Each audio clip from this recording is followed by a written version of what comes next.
The story behind this place is he wanted to make money, but he never did. That is highly accurate. He built the place to make money, but he never did. Why, did you get a shit Christmas present?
G'day everyone, welcome back to Beers and Bikes episode 3.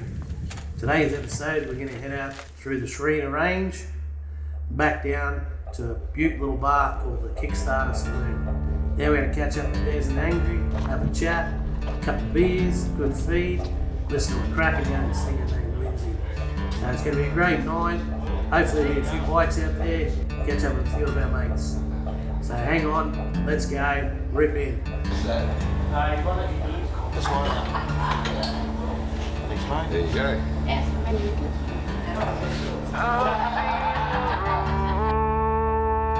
Oh, the hand on the hip. Strike a pose. Vogue, mate, vogue.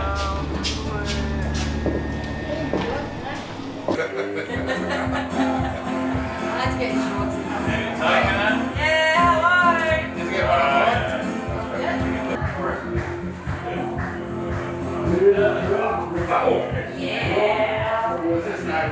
The story behind this place is he wanted to make money, but he never did. Wow. That is highly accurate. He built the place to make money, but he never did. Why, did you get a shit Christmas present? They didn't get anything. I suppose I've had the idea for about 20 years, come over from Alice Springs and moved to the area here. And when I got here, I was thinking, oh, well, this will be a good place to set up something. And the whole idea behind it is for people travelling on bikes is they can't carry any food, they can't carry beer. So if they come here, we've got food, we've got beer. Eventually we'll have some tools, they can do their washing, a bit of accommodation, that sort of thing. And then, so I guess it sort of evolved with that idea, and from yourself doing a lot of long distance riding. Same thing. I know sort of what you want when you're travelling around. I thought, yeah, well, let's do that. And I guess here we are, outside of Mackay instead of starting up in Alice Springs like I was originally going to do. Yeah, well, it's definitely handy having the accommodation. Like, it's great to go for a ride and pull up, have a beer, and know that you don't have to ride home. And you can camp up and get up in the morning and head off on your ride. Yeah, exactly. Great concept. Yeah. There's a few good spots around the area too, so I guess sort of look at all different types of motorcycling. So the guys on the adventure bikes, they can shoot down to Cape Palmerston, ride up the beach, back to Youngblow. The guys on the Harleys can cruise around all the white twisties up to Youngblow, Seaforth Way and stuff like that. So there's a lot to see and do around the area. So how did you find this location? Like, I mean, it's out of the road and off the road, and like the first time I came out here was, where am I? And sort of hit the brakes as I saw the sign. And, thought you were going to Wolf Creek. No, I didn't know where I was going. Could have been a one-way trip. Yeah. No, well actually why I picked this spot, I come up here, I knew Angry for a year or two previous, and they'd come to this area just to catch up with her, and the pub down the road, the General Gordon, I dropped in there and I'm going, how cool is this old pub? I think it's now about 130 odd years old, and I'm thinking I need to buy somewhere near here because I really like that pub. And then ended up buying this block of land, and I liked it because it was out of the way, and I like the peace and quiet, and now for some reason there's not too much peace and quiet here anymore. I don't know what I was thinking of there, but anyway, yeah. So have a bit of fun up here, and yeah. The old General Gordon, she's a good pub. It is. It is. I like it. Yeah. We did a bachelor party booze cruise. Oh yeah. That was one of the pubs we stopped at, and probably the pub we had the most fun. Yeah. Well, that's similar. Like it's out of the way. Yeah. It's not a bit more of a main road, but it's good just being out of town. You just feel a bit more relaxed with it. Yeah. So I guess that's why I found this spot and built my own pub. Yeah. Don't have to go anywhere. Yeah. So you're a young bloke, what sort of motorbikes? What got you into motorbikes? I got into motorbikes when I was 8 years old. Got an older brother, he's 8 years older than me, and he got into bikes at a fairly young age, probably teenager type thing, and went for riding the back with him, and after that I was just hooked, even though we fell off, but that was part of the adventure. Yeah. So my first bike was a little Honda 50, like a lot of people my age I suppose that started off on them. There's a few pictures around here on the walls of that old bike. And then I just progressed to bigger dirt bikes, and by the time I hit 22 I had an interest in Harleys, mainly old chopper type Harleys. I just like the look and the sound, and I wanted something to tinker with. I just like playing with mechanical stuff back in those days. And so I bought this old Harley shovel, and I sort of underestimated how much you got to tinker. So that was, I think the first year I had that, nearly every piece of that motorbike at some times fell off and hit the road. If you're riding along, fuel tank fall off in your lap, there goes the oil tank, pull over, screw that back on. I had that bike for about 10 years, and then a few more Harleys, and done a trip over the States, which was pretty good. In 2003, there was a group of 550 Aussies took their bikes to America for the Harley-Davidson centenary. Yeah. And I was over there for 7 weeks and just rode around with the Sturgis and all the national parks and stuff over there. And unbelievable hospitality from the Yanks. Really, really great people. To the point we used to start to hide from them because they'd all want to come back and stay at my place, you all, you know. But yeah, so I've been back to the States a few more times on trips to Sturgis and that. But nowadays I'm riding a Kawasaki 650 KLR, and so that's more of an off-road, on-road type bike. Like just getting out bush and getting lost, and like my saying is, if you haven't had a near-death experience and got lost, you haven't been for a ride. So yeah. You don't get lost, you're just going to make a decision on where to go next. That's it. Well, you can't get lost if you don't care where you are. Yeah, that's right, yeah. You're on the 50, was it a Kickstart or a pull start? No, it was a kicker. My first one was a pull start, like normal. Oh, yeah. I don't even know who made it. That was the early 70s, so yeah. Yeah, okay, yeah, mine was that. But I learned to ride on my old man's VSA. Oh, okay. Yeah, right. Yeah, I come from a mad motorcycle family. My dad, my uncles. Yeah. Yeah, okay. My dad had bikes, ever since I can remember, and my uncle was in Speedway, and then sidecars and solos, and right. I got with a pretty bad uncle. Yeah. So I've just been in bikes, same thing, been in bikes ever since. Yeah. Been hooked. Yeah. Same sort of experience. From mini bikes to road bikes to and on the Harleys. Yeah. And luckily, Harleys now have graduated and started to catch up with technology, and things don't fall off as often as they used to. But I still think old bike of mine, it still has something falls off it every now and then. Yeah. I think the last time I rode out here, the bloody number plate hole fell off the bike. Yeah. The new Harleys definitely are a lot better, but I couldn't get out of my head of not riding without a toolkit. Yeah. It took me years to get out of that because it just used to sit on the side of the road. Something's going to break on the shovel edge, But that was part of the fun. And I've still got my dad's original toolkit that used to sit on the handlebars. It just sits in the shed now, but it does come in handy. Yeah, I grab it out every now and then when I do a bit of work on it. Yeah. So what's the most rewarding thing about owning your own bar and bike experience? Well, that's a good question, isn't it, Angry? Free beer. Drinking the profits. No. Yeah.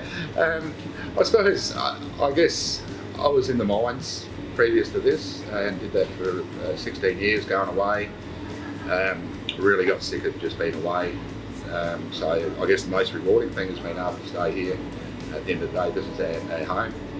So right now, this is our lounge room, basically. Yep.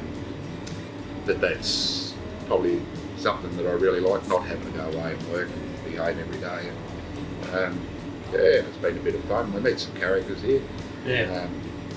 It gets pretty busy at times, and you get flat out. Yeah. You get pretty stressful, but at the same time too, we have some awesome bands like Lindsay and the Giants have come up, and a lot of other local bands. Lindsay's a good young lad. Yeah, he is. Yeah. But yeah, that drinking the profits, I suppose. So having a beer and interacting with the people, mate, that's the reward. Yeah. And being your own boss. Yeah. Well, second in charge, hey? Oh, well, that's always, that's a gimme. Yeah. All right, well, thanks very much. Yeah, no worries, thanks for coming out. Yeah. No, that's back right. again, mate. No worries, welcome anytime. And thanks for letting us film. Yeah, nah, all good. All right. Right, mate. Catch you next trip. Cheers. See ya. Yeah. Bye. So we're going to catch up with my mate Lindsay, cracking young singer, gets the crowd going. So everyone hang on.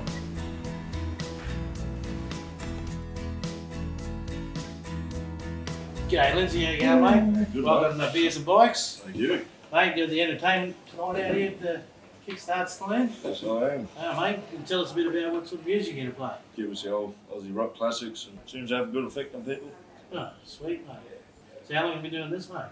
I've been playing guitar for 12 years, singing for rough 5-6 years. Full time or? No, I'm a boilermaker apprentice for work, so do that by day and this by night. The best fun I've had was playing here actually. That was a few months ago now. There was a good crowd, the whole place was all filled up and everyone just got involved and adrenaline was running. Pumping. Yeah, it was a good night. Oh, excellent. All right, mate.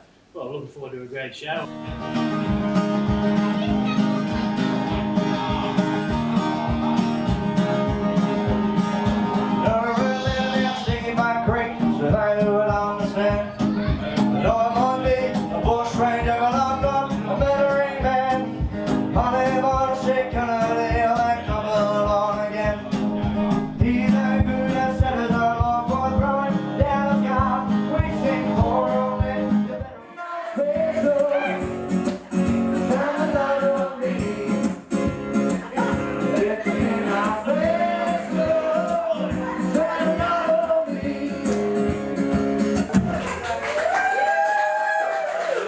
Crazy you.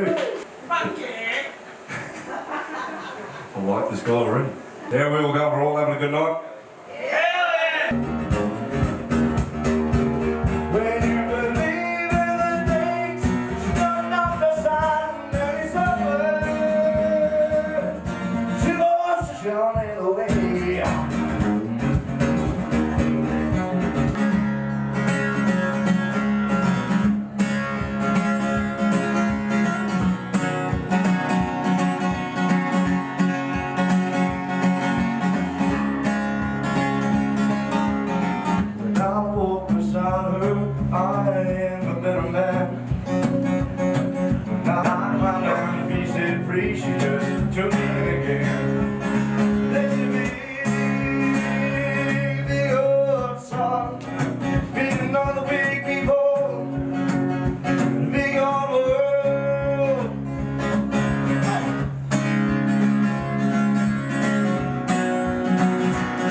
I've been friends of Des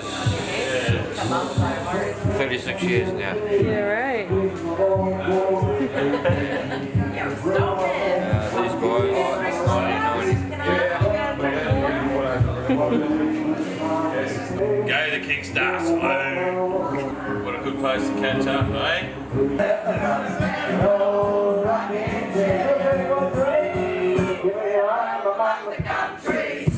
Get out.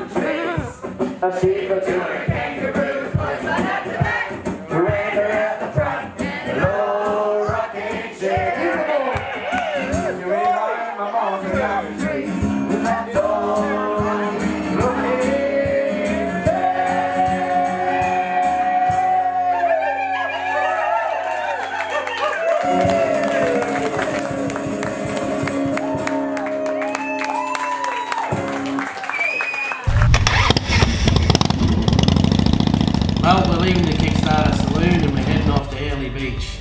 While we're at Early Beach, we're going to hang out, have some great food, go on a tour to Dingo Beach and have a couple of beers, see if we can catch up with some of the lads. From there, we're going to hook off up to Townsville. So hang on, stick with us.